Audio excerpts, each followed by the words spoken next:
ஏன் பார்க்கின்ற பொருள்களெல்லாம் அங்கே தெரிய மாட்டாது. காரணம் கரைபடைந்திருக்கின்றது. கரைபடைந்த உள்ளத்தில் இருக்குகின்ற ஒரு விளக்கு, அதனுடைய சுடர் வெளியில் வருமா? இல்லை. ஈமான் என்ற சுடர் உள்ளம் என்கின்ற வெளிச்சவற்றிலே இருக்கின்றது.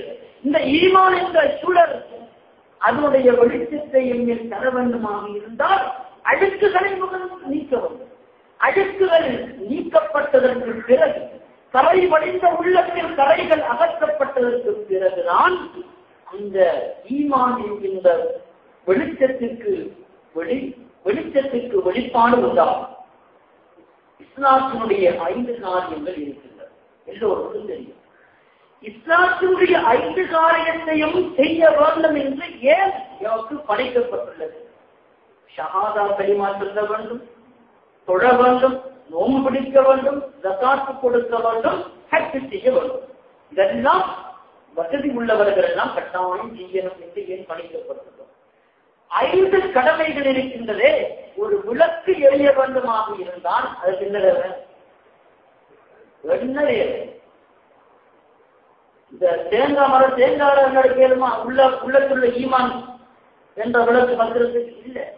5 கடமைகள் என்கின்ற வணக்கங்களை நீர் அதில் பிறந்து துவண்டு அந்த வணக்கங்களை சாராக உண்மையாக உன் ஈமானுக்கு நீ கொடுக்கின்ற ஒரு ஈமான் பிரகாசமாக தொடர்ந்து எரிய தொடங்கும். உன் வணக்கத்தில் குறைபாடு ஏற்படுமாக இருந்தால் ஈமான் தொடர்ந்து எறிவதிலும் குறைபாடு உண்டாகும்.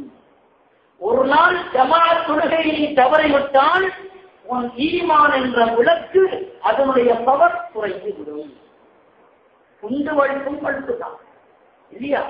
போக்கை வழுக்கும் வழுக்குதான். இந்த கிரிக்கெட் விளையாட போறவங்களுக்கும் அதுவும் வழுக்குதான். ஆனா ஒவ்வொரு வழுக்கினுடைய ஒளிகளுக்கு இடையில் வித்தியாசம் இருக்கின்றது. ஒவ்வொரு வழுக்குகளுக்கும் இடையில் வெளிச்சத்துக்கிடையே வித்தியாசம் இருக்கின்றது என்பது போல எந்த அளவுக்கு அதிகமாக அமல் செய்கின்றோமோ அந்த அளவுக்கு எமது ஈமானின் வெளிச்சம் அதிகமாக உண்டாகும். அமல்கள் குறைகின்ற போது ஈமானுடைய வெளிச்சம் குன்றி காணப்படும். குன்றி காணப்பட்ட ஈமானில் நல்லவைகளை செய்ய வேண்டும் என்று யாராலும் எதிர்பார்க்க முடியாது. காரணம், அவனுடைய ஈமான் வெளிச்சம் அல்ல, ஈமானின் வெளிச்சம் குன்றி காணப்படுகின்றது. எனவே நல்லவைகள் செய்வது அவனால் சாத்தியமற்ற ஒன்று என்ற முடிவுக்கு என்னால் வர முடியும்.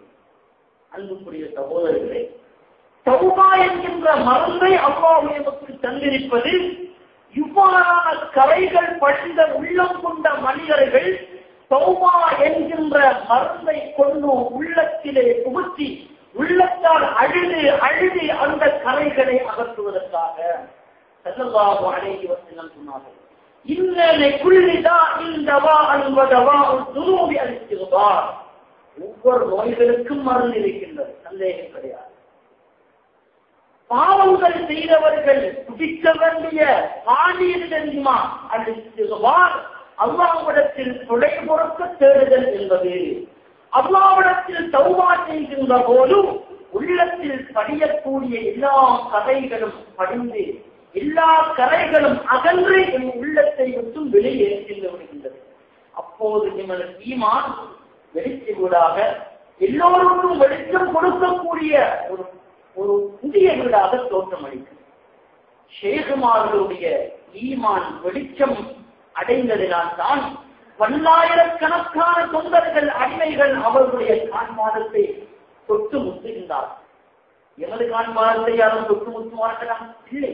ஏன் காரணம்? ஈமானின் வெளிப்பாடு எங்கள் குறைவு, அவர்கள் ஈமானின் வெளிப்பாடே அதிகமாக இருக்கின்றனர். நாயகம் ஸல்லல்லாஹு அலைஹி வஸல்லம் அவர்கள் சொன்னார்கள், அபூபக்கர் சித்தீக் ரலியல்லாஹு அன்ஹு அவர்களுடைய ஈமானை ஒரு கட்டிலும் நபிமார்கள் ரசூல்மார்களை தவிர்த்து ஏனைய எல்லா மக்களுடைய ஈமானை ஒரு தட்டிலும் வைத்து நிறுத்தி பார்த்தால் சித்தீக் ரலியல்லாஹு அன்ஹு அவர்களுடைய ஈமான் அதிகரித்து விடும். அவர்களுடைய ஈமான் வைக்கப்பட்ட தட்டு மிகைத்து விடும். ஏன் காரணம்? என்ன காரணம்? சஹாபாக்களிடத்தில் ஸல்லல்லாஹு அலைஹி வஸல்லம் கேட்கின்றார்கள், இன்று யுத்தத்துக்காக செல்ல வேண்டும், உங்களிடத்தில் இருக்கக்கூடியவைகளை நீங்கள் கொண்டு வாருங்கள் என்று சொல்லுகின்றார்கள். எல்லோரும் அவர்களிடத்தில் இருந்தவைகளில் சிலரை வீட்டில் தன் தேவைக்காக தன் குடும்பத்தினுடைய தேவைக்காக வைத்துவிட்டு கொண்டு வருகின்றார்கள். சித்திக் ரலியல்லாஹு அன்ஹு அவர்களும் கொண்டு வருகின்றார்கள். ஸல்லல்லாஹு அலைஹி வஸல்லம் கேட்கின்றார்கள், ஒவ்வொரு சஹாபாக்களிடத்தில் நீங்கள் என்ன கொண்டு வந்தீர்கள்? யா ரசூலல்லாஹ், இன்னொரு சாமான் கொண்டு வந்தீர்கள், கொஞ்சம் வீட்டு வச்சிருக்கேன். உமர் ரலியல்லாஹு அன்ஹு அவர்கள் அடக்கம் இவ்வாறு விடை கூறுகின்றார்கள். இறுதியாக சித்திக் ரலியல்லாஹு அன்ஹு அவர்கள் கேட்டபோது, யா ரசூலல்லாஹ், என் குடும்பத்தை மட்டும் என் வீட்டில் வைத்து விட்டு எல்லா பொருள்களையும் உங்களுக்காக நான் கொண்டு வந்து விட்டேன். ஈமான் என்ற விளக்குக்கு அவர்கள் எல்லா பொருள்களையும் சென்னையாக பயன்படுத்த துணிந்து விட்டார்கள். இதனால் அவர்களுடைய ஈமான் அதிகரிக்கின்றது. ஏனைய சஹாபாக்களுக்கும் ஈமான் இருந்தது. ஆனால் அவர்களுடைய ஈமானை ஒப்பிட்டு பார்க்கின்ற போது அவர்களுடைய ஈமான் குறைவாகவே காணப்பட்டது. எனவே ஈமான் எம்மில் வெளிப்பாடாக வேண்டுமாக இருந்தால் நாம் தௌபா செய்து அல்லாஹ்விடத்திலே விடை கொடுக்க தேடி எமது பாவ தடைகளில் விட்டு நாங்கள் விடுதலை அடைய வேண்டும். ஒரு சம்பவம் நடக்கின்றது. ஸல்லல்லாஹு அலைஹி வஸல்லம் அவர்களுடைய காலத்தில் நடக்கின்றது. ஸஅலபா ரலியல்லாஹு அன்ஹு அவர்கள் ஸல்லல்லாஹு அலைஹி வஸல்லம் அவர்களுக்கு ஹிஜ்மத் செய்யக்கூடிய, எந்நேரமும் ஹிஜ்மத்திலே ஈடுபடக்கூடிய ஒரு சஹாபியாக இருந்தார். இவர்களைத்தான் தன் அன்றாட தேவைகள் அடக்கம் அத்தனை தேவைகளுக்கும் ஸல்லல்லாஹு அலைஹி வஸல்லம் அவர்கள் சென்று வருமாறு அனுப்புவார். ஸஅலபா ரலியல்லாஹு அன்ஹு அவர்கள் ஒரு நாள் தான் ஸல்லல்லாஹு அலைஹி வஸல்லம் அவர்களுடைய தேவையை நிறைவு செய்வதற்காக செல்லுகின்றார்.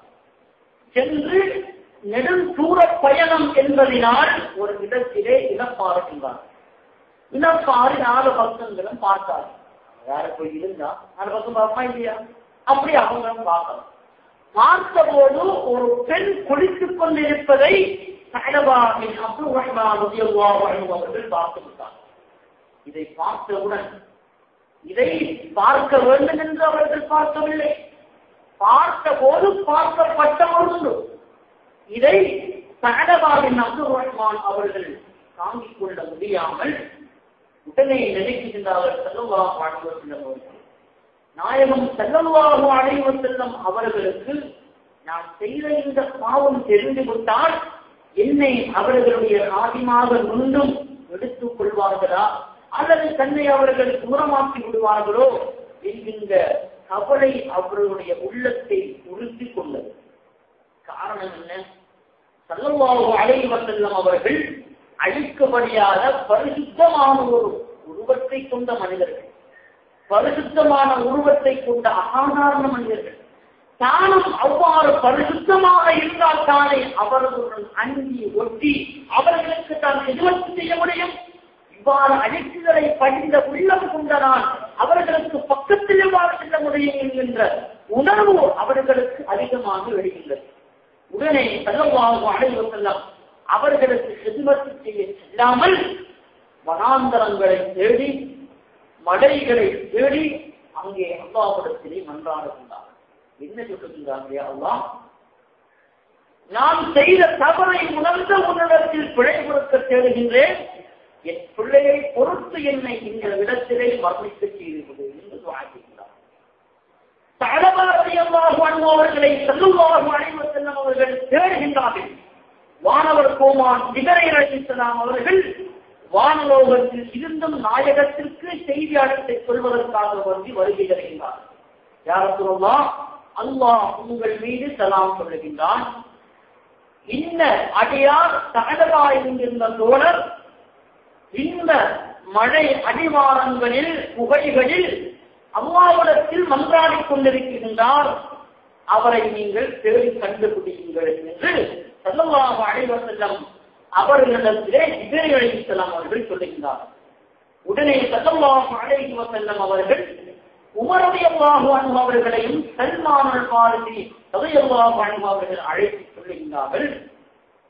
ஸஅலபா ரலியல்லாஹு அன்ஹு அவர்களை காணவில்லை. அவர்களை கண்டுபிடித்து இங்கே கொண்டு வந்து சேருங்கள் என்று சொல்லுகிறார்.